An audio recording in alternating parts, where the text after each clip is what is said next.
बांग्लादेश के दारुल हुकूमत ढाका में पीर के रोज़ हुकूमती अहलकारों के लिए इब्तदाई चीनी ज़बान का 15 हफ्तों पर मुश्तमिल तरबियती प्रोग्राम शुरू हो गया है।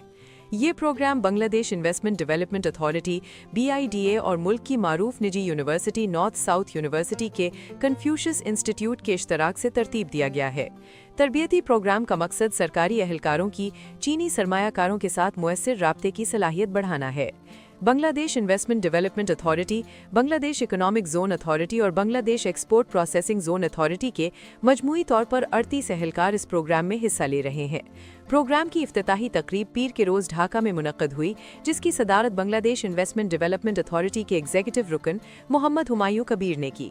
तकरीब के दौरान एक डॉक्यूमेंट्री वीडियो भी दिखाई गई, जिसमें बांग्लादेश और चीन के दरमियान ताउन की कामयाबियां और पेशरफ्त वाज़े की गईं। तकरीब से खिताब करते हुए बांग्लादेश में चीनी सफारत खाने के सकाफती मुशीर ली शाओपिंग ने कहा कि बांग्लादेश और चीन के ताल्लुकात देरीना, दोस्ताना और कसीर जहती हैं। उन्होंने मजीद कहा कि ज़बान की तालीम इस ताल्लुक को मजीद गहरा करेगी और मुस्तकबिल में ताउन के नए रास्ते खोलेगी।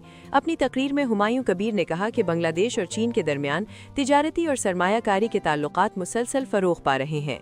इसी पस मंज़र में उन्होंने कहा कि चीनी ज़बान की बुनियादी महारत हासिल करने से सरमायाकारी की सहूलत और सरमायाकारों से राब्ते में एक नई जहद पैदा होगी।